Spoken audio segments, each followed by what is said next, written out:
The wrench slipped in Ethan's hand as he tightened the final pipe beneath the kitchen sink.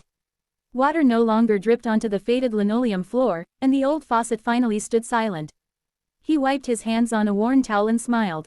"There," he said, "that should last a long time." His neighbor, Claire, let out a relieved sigh. "I don't know how to thank you. The landlord keeps saying he'll send someone, but nobody ever comes." "It wasn't a big job," Ethan replied. "Just glad I could help." Claire insisted he stay for a cup of coffee while she cleaned up the kitchen. The apartment was modest, with peeling paint and furniture that had clearly seen better days. Yet everything was spotless. Someone worked hard to make this place feel like home. As Ethan sat at the small table, laughter echoed from the hallway. Two little girls, no older than 6, peeked around the corner. Identical twins with messy brown curls and oversized pajamas stared at him with curious eyes. "Mom," one whispered loudly, "is he the plumber?" Claire laughed softly. "He's our neighbor, sweetheart." The girls stepped closer. "I'm Lily," said one. "And I'm Lucy," said the other. Ethan smiled. "Nice to meet both of you." The twins examined him carefully, as though deciding whether he could be trusted. Then they exchanged a glance before Lily tugged gently on his sleeve. "If you fix broken things," she asked quietly, "can you fix our bed too?" Ethan chuckled, assuming they meant a squeaky frame. "Is it making noise?" The girls didn't laugh. Lucy lowered her eyes. "It broke last week. We're sleeping on the floor now," Lily added. The smile slowly disappeared from Ethan's face. Claire, who had overheard the conversation, froze for a brief moment before forcing another smile. "It's okay, girls, but Mommy's back hurts," Lucy whispered. "And she says we have to wait until payday." Silence filled the tiny kitchen. Ethan looked toward Claire, who seemed embarrassed more than anything else. "I'm sorry," she said softly. "They tell everyone everything. They're just being honest," Ethan replied. Claire sighed. "The bed frame cracked a few nights ago. I tried propping it up with books, but it finally collapsed. I couldn't afford another one after paying rent." She tried to laugh it off, but her tired eyes revealed months of exhaustion. Ethan remembered seeing Claire leave before sunrise every morning and return long after dark. She worked 2 jobs, yet somehow still struggled to keep everything together. "You don't have to worry about it," she said quickly. "We'll manage." He nodded politely, but inside he already knew he couldn't ignore what he'd heard. As he prepared to leave, the twins followed him to the front door. "Thank you for fixing Mommy's sink," Lily said. Lucy smiled shyly. "Now the kitchen doesn't cry anymore." The innocent words caught Ethan completely off guard. He looked back at the apartment one last time. The patched walls, the worn furniture, the determined mother pretending everything was fine, and 2 little girls who believed broken things could always be repaired if the right person showed up. Walking back across the hallway to his own apartment, Ethan couldn't stop thinking about their request. "Our bed is broken too." It wasn't just a broken bed. It was a family carrying more weight than anyone around them realized. And before the sun set that evening, Ethan quietly began making a plan that would change all 4 of their lives forever. Ethan barely slept that night. Every time he closed his eyes, he pictured Lily and Lucy curled up on a thin blanket spread across the bedroom floor. Their cheerful smiles had hidden a reality no child should have accepted as normal. The next morning, before leaving for work, he walked into his garage. Years of fixing houses had taught him never to throw away usable lumber, screws, or tools. Along one wall leaned several sturdy wooden boards left over from a remodeling project. They were scratched but solid, more than enough to build a strong bed frame. He measured each board carefully and smiled to himself. "This will work." After finishing his shift that afternoon, Ethan stopped by a local furniture store.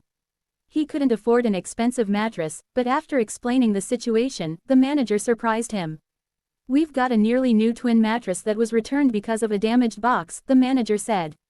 "Nothing's wrong with the mattress itself. If you're helping a family in need, you can have it for almost nothing." Ethan thanked him sincerely. Sometimes kindness spread farther than anyone expected. Back home, he spent hours cutting wood, sanding rough edges, and assembling a sturdy bunk bed frame. It wasn't fancy. There were no decorative carvings or expensive finishes. But every screw was tightened with care, and every corner was smoothed so little hands wouldn't get splinters. As the sun began to set, he loaded the pieces onto a small trailer and knocked gently on Claire's door. She opened it with a puzzled expression. "Ethan, I brought a small surprise," he said with a grin. The twins rushed into the hallway the moment they heard his voice. "You came back," Lily shouted. Lucy noticed the wooden pieces first. "What's that? I was wondering," Ethan said, "if you'd let me borrow your bedroom for an hour." Claire immediately understood. "Oh, Ethan, you don't have to do this." "I know," he replied. "I want to." Tears filled her eyes before she quickly looked away. Inside the tiny bedroom, the broken bed frame still leaned against the wall. Blankets covered the floor where the three of them had been sleeping together. Without another word, Ethan carried the damaged frame outside and began assembling the new bunk bed. The twins watched every step as if they were witnessing magic. "Can we help?" Lucy asked. "You absolutely can." He handed each girl a small cloth. "My assistants need to wipe away the sawdust." The twins took their jobs very seriously, giggling as they cleaned every board. Within an hour, the bunk bed stood proudly against the wall.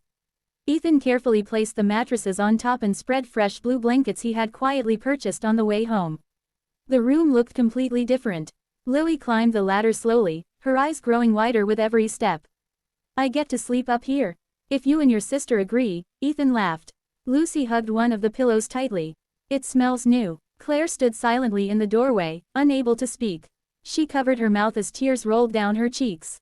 "No one's ever done something like this for us," she whispered. Ethan shrugged gently. "Everyone deserves a safe place to sleep." The twins suddenly wrapped their arms around his waist. "Thank you," they said together. For a long moment, no one moved. The apartment, which had felt heavy with worry only a day earlier, was now filled with laughter. Yet Ethan noticed something else. The refrigerator hummed quietly in the corner of the kitchen, almost completely empty except for a carton of milk, a few eggs, and a bottle of ketchup. He didn't mention it, but as he drove away later that evening, he realized the broken bed had never been the family's biggest problem. It had simply been the first one he happened to see. The following morning, Ethan couldn't shake the image of Claire's nearly empty refrigerator. The new bunk bed had brought smiles back to the twins, but he knew a comfortable place to sleep couldn't solve everything. A family needed more than kindness for a single evening, they needed stability.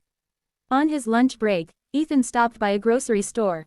He filled 2 carts with essentials: fresh fruit, vegetables, bread, rice, pasta, cereal, milk, eggs, chicken, canned soup, peanut butter, and snacks for the twins.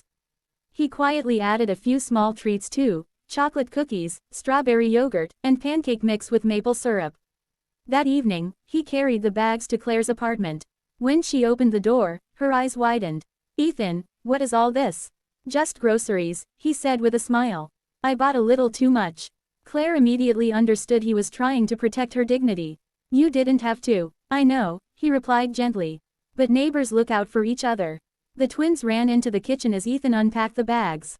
"We have bananas," Lily shouted. "And apples," Lucy added, hugging the bag as if it contained treasure.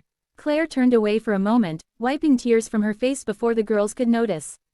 Over the next few weeks, Ethan found small ways to help without making Claire feel like a charity case. He repaired a broken cabinet door, fixed the apartment's loose front step, and even taught the twins how to plant flowers in a few old pots outside the building. Every afternoon, the girls rushed to water them, proudly announcing whenever a new green leaf appeared. Little by little, the apartment began to feel different. Laughter replaced silence, and hope slowly replaced worry. One Saturday afternoon, Ethan noticed Claire returning home looking unusually excited. "I had another interview," she said, almost afraid to smile. "How did it go?" "They offered me a full-time office position.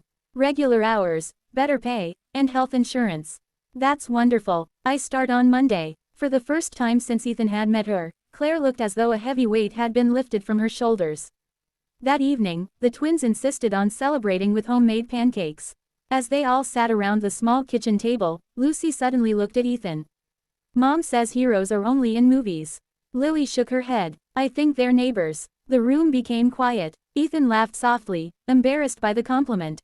"I'm definitely not a hero." Claire smiled warmly. "Maybe not, but you reminded us that good people still exist." Months passed. Claire settled into her new job, slowly paying off old bills and rebuilding her savings. The twins thrived in school, proudly inviting Ethan to every school event, drawing, and birthday celebration. Their little apartment, once filled with broken furniture and uncertainty, became a place filled with warmth and laughter. One evening, Ethan walked past their open door after returning from work. He paused when he heard the twins talking from their bedroom. "Do you remember when we slept on the floor?" Lucy asked. Yeah, Lily replied. I'm glad our bed isn't broken anymore. There was a brief silence before Lily added softly. I think our hearts got fixed too.